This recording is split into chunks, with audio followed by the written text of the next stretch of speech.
یہ سوال ہی نہیں کہ ہم میلاد مناتے ہیں، یہ بتائیے کہ میلاد کیوں نہ منائیں؟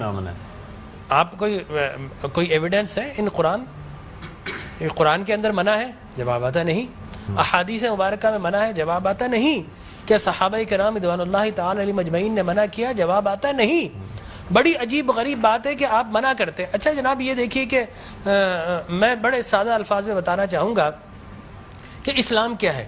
اسلام 4 چیزوں پہ مشتمل ہے۔ حضور نے جو فرمایا وہ اسلام ہے، حضور نے جو کیا وہ اسلام ہے، اور حضور نے جس سے منع کر دیا وہ اسلام ہے، اور حضور نے جس سے منع نہیں کیا وہ بھی اسلام ہے۔ لہٰذا اگر کوئی آج کسی چیز کو منع کرتا ہے، اس کا مطلب یہ ہے کہ وہ اسلام کے منہ میں اپنی بات ڈال رہا ہے۔ اب نہ اللہ سے بھول ہوئی نہ رسول سے بھول ہوئی، قیامت تک کی ساری ناجائز چیزوں کو قرآن مجید اور احادیث نبویہ میں بڑے بڑے بورڈ لگا دیے گئے کہ these are the prohibited thing, یہ حرام ہے، یہ حرام ہے، یہ حرام ہے، بڑے بڑے بورڈ لگا دیجیے۔ اور دیکھیں طریقہ اور اصول بھی یہی ہے کہ ہر جائز چیز کا نہیں بتایا جاتا۔ مثال کے طور پر اگر آپ کو کہیں جانا ہے تو آپ نے کبھی زندگی میں بورڈ نہیں دیکھا ہوگا کہ الاؤ ہے ادھر آ جائیے، نہیں، کہیں نہیں لکھا ہوگا۔ ناٹ الاؤڈ ہوگا وہاں ضرور لکھا، جہاں ناٹ الاؤڈ ہوگا، پروہیبٹڈ ایریا ہوگا، وہاں پر بورڈ لگا ہوگا کہ یہاں داخلہ منع ہے۔ لہٰذا قرآن و احادیث میں بھی بڑے بڑے بورڈ لگا دیے، یہ حرام، یہ حرام، یہ حرام۔ اور مجھے کہنے دیے ڈاکٹر صاحب، اللہ کا نبی بنیادی طور پر ہر جائز کام کروانے نہیں آتا، بالکل نہیں۔ دراصل اللہ کا نبی ہر ناجائز کام سے روکنے کے لیے آتا ہے۔ اگر جائز کام کی اگر جائز کام کروانے آتا اور جائز کی فہرست بنتی تو قرآن 30 پاروں پہ ہی 30,000 پارے بھی کم پڑ جاتے کہ یہ بھی جائز، یہ بھی جائز، یہ بھی جائز، یہ بھی فہرست، ایک پوری فہرست بن جاتی۔ کہاں تک ہم قرآن حفظ کرتے؟ لہٰذا قرآن کے اندر اللہ کو جو ناپسند چیز ہے ان کا بیان ہے، اللہ کو جو پسند ہے ان کا بیان ہے۔ ہر جائز چیز اللہ کا نبی کروانے نہیں آتا۔ اب اگر بنگلہ دیش کے لوگ رہنے والے اگر پوری زندگی اگر چاول کھاتے ہیں اور مچھلی کھاتے ہیں، ان سے یہ نہیں پوچھا جائے گا باجرے کی روٹی کیوں نہیں کھائی، تم نے گندم کیوں نہیں کھایا، تم نے فلانے نہیں کھایا، نہیں پوچھا جائے گا۔ اگر اسی طرح پاکستان کے رہنے والے مچھلی روزانہ نہ کھائے تو ان سے نہیں پوچھا جائے گا کہ یہ بھی تو اللہ کی غذا تھی، جائز تھی، تم نے یہ کیوں نہیں کھایا۔ نہیں، ہر جائز چیز اللہ کو مطلوب نہیں ہے۔ اللہ کو مطلوب یہ ہے کہ ہر ناجائز کام سے روکا جائے۔ لہٰذا اللہ کے پیارے حبیب نے قیامت تک کی ساری ناجائز چیزوں سے منع کر دیا، نہ اللہ سے بھول ہوئی معاذ اللہ، نہ رسول سے بھول ہوئی، دین مکمل ہو گیا۔ اب اگر کوئی یہ کہتا ہے کہ یہ ناجائز، یہ بدعت، اس کا مطلب یہ ہے کہ کیا تجھ پر وحی نازل ہو گئی؟ باب نبوت تو بند ہو چکا ہے، اب تو کس بنیاد پر کر رہا ہے؟ دیکھیے اب کس بنیاد پر تم منع کر رہے ہو۔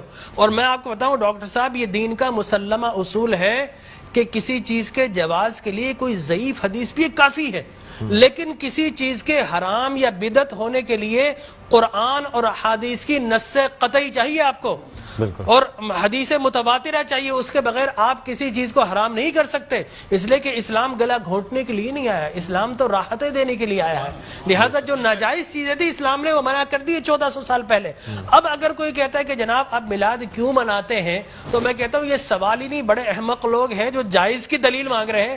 ارے بھائی دلیل تو ناجائز کی ہوتی ہے، لہٰذا آپ ناجائز کی دلیل دیجئے کہ قرآن میں منع کیا کہ احادیث میں، بلکہ اب میں یہ کہتا ہوں اس بات کے بعد آپ قرآن پڑھیے، اللہ تبارک و تعالی نے 5 نبیوں کا میلاد قرآن میں بیان کیا ہے۔ حضرت آدم علیہ الصلوۃ والتسلیم کے میلاد نامے قرآن کے 5 رکوع پر متفرق، پہلا واقعہ ہی میلاد نامہ آدم ہے، فرشتوں کو جمع کیا، میں آدم کو پیدا کرنے والا ہوں، کیا کریں؟ سیلیبریشن کرو۔ آدم کی ولادت کا موقع، نفخت فیہ من روحی فقعوا لہ ساجدین، جیسے ہی میں یہ آنکھ کھول دے، یہ پیدائش ہو جائے، ولادت ہو جائے، تو تمہیں کیا کرنا ہے؟ اس کو سجدہ کرنا ہے۔ اللہ تبارک و تعالیٰ فرماتا ہے کل مجمعون الا ابلیس، سارے فرشتوں نے سیلیبریٹ کیا، آدم کو سجدہ کیا سوائے ابلیس کے۔ تو معلوم یہ ہوا کہ جس نے میلاد منایا اللہ نے اسے نورانی قرار دے دیا، اور جس نے انکار کیا اللہ نے اسے شیطانی قرار دے دیا۔ سبحان اللہ سبحان اللہ۔ لہٰذا اسی طرح میں 2 منٹ بس، اسی طریقے سے سورہ قصص میں حضرت موسیٰ علیہ الصلوۃ والتسلیم کی میلاد نامہ اللہ نے 28 ابتدائی آیات میں بیان کیا. اور حضرت یحییٰ علیہ الصلوۃ والتسلیم کا میلاد نامہ سورہ مریم میں کیا سلام علیہ یوم ولدا، سلام ہو یحییٰ پر کس دن؟ جس دن وہ پیدا ہوئے. لہذا نبی پیدا ہو رہا تو اللہ سلام بھیج رہا ہے. اور پھر حضرت عیسیٰ فرماتے والسلام علیک یوم ولدت ویوم اموت ویوم ابعث حیا، سلام ہو مجھ پر جس دن میں پیدا ہوا.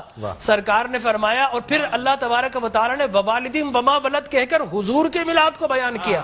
اور حضرت مریم کی میلاد کو اللہ نے سورہ آل عمران میں بیان کیا. پھر سرکار نے فرمایا کہ میرے غلام الجمعۃ عید للمسلمین. لوگ کہتے ہیں 2 عیدیں، تیسری عید مل گئی. حضرت عمر بن خطاب سے پوچھا کہ یہ الیوم اکملت لکم دینکم، یہ آیت ہمارے نبی پر نازل ہوتی تو ہم 2 عیدیں مناتے، ہم تو بطور عید مناتے. حضرت عمر نے حضرت ابن عباس دونوں سے احادیث فرمایا میاں تم ایک عید کی بات کرتے ہو، ہماری تو 2 3 عیدیں تھی اس دن. وہ یوم عرفہ تھا مسلمانوں کی عید کے دن، وہ جمعۃ المبارک تھا مسلمانوں کی عید کے دن، وہ تکمیل دین کا دن تھا، وہ مسلمانوں کی عید کا دن ہے. لہٰذا یہاں پر تو پہلی، دوسری، تیسری، چوتھی، 5ویں نہ جانے کتنی عیدیں. اور صحیح مسلم کی حدیث مبارک رسول اللہ نے 5 عیدیں بیان فرما دی. ایام تشریق، یوم نحر، اس کو سرکار نے عید قرار دیا. لہٰذا معلوم یہ ہوا کہ سرکار دو عالم. اور پھر میں عرض کر رہا تھا کہ آدم پیدا ہوئے، فرمایا الجمعۃ عید للمسلمین، جمعہ مسلمانوں کی عید کا دن. فرمایا رسول اللہ کیوں؟ فرمایا فیہ خلق آدم، اس لیے کہ اس دن تمہارے باپ آدم پیدا ہوئے. معلوم ہو آدم پیدا ہو تو عید کا دن، اور جس دن فخر بنی آدم پیدا ہو ہزاروں عیدوں کا عید. یہ عید بھی ہے اور یقینی طور پر جشن بھی ہے. دیکھیے حضرت عیسیٰ ابن مریم علیہ الصلوۃ والتسلیم پیدا ہوتے نا، اللہ تبارک و تعالی حضرت مریم کے پاس پینے کے لیے کچھ نہیں تھا. اللہ فرماتا وَهُزِّ إِلَيْكِ بِجِذْعِ النَّخْلَةِ تُسَاقِطْ عَلَيْكِ رُطَبًا جَنِيًّا، اے مریم گھبرا مت، اللہ کے میرا نبی آنے والا، اس کی ولادت ہونے والی ہے. یہ سوکھا ہوا درخت ہے، اس کو ہاتھ تو لگا.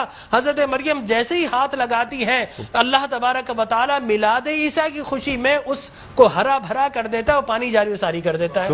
تو اللہ تبرک بھی دیتا ہے، اللہ تبارک و تعالی اسے سیلیبریٹ بھی کرتا ہے. تو یقینی طور پر میلاد النبی صلی اللہ علیہ وسلم کے اگر جواز کی آپ بات کریں گے صبح ہو جائے گی. میں قرآن سے بھی بیان کرتا رہوں گا، میں احادیث نبویہ سے بھی بیان کرتا رہوں، لیکن ناجائز کی ایک دلیل اگر کوئی ہمیں دینا چاہے تو ہم موجود ہیں میٹرو ٹی وی پر، کوئی ایک دلیل ہمیں دے دے. لوگ کہتے ہیں بدعت یہ بدعت. او بھائی بدعت، ہر نیا کام بدعت نہیں ہوتا، ہر نیا عقیدہ بدعت ہوتا ہے. لہذا وہ سمجھے نہیں، ہر نیا کام بدعت نہیں ہے. میں آپ کو ثابت کر دوں ہر نیا عقیدہ بدعت ہے. لیکن آپ شیطان نے جب بلیف جو جس چیز پہ انسان کا ہے وہ قائم ہے، ہر نیا کام، اگر ہر نیا کام بدعت ہوتا، خوشی منانا، عید منانا، اس میں تو کوئی ایسی بات انوویشن ہے اسلام کے اندر. آپ یہ دیکھیں نا حضور اکرم صلی اللہ علیہ وسلم کی وفات شریف کے بعد قرآن مجید جمع کیا، بدعت. پھر اس کے بعد تراویح بدعت. وہ بخاری کے ہذہ نعمت البدع. حضرت عمر بن خطاب کے الفاظ ہے کتنی پیاری بدعت ہے کہ میں نے تراویح شروع فرما دی. تو مقصد وہ کہ بدعت اچھی بھی ہوتی ہے. صحابہ کرام بدعت حسنہ بھی ہے، بدعت مذمومہ بھی ہے. اور مذمومہ بدعت کیا؟ اچھی چیز کو مٹا دینا. اور بدعت حسنہ کیا ہے؟ کسی اچھی کام کا جاری کرنا. فرمایا من سن سنتا حسنتا فلہ اجرھا واجر من عمل بها الى یوم القیامہ.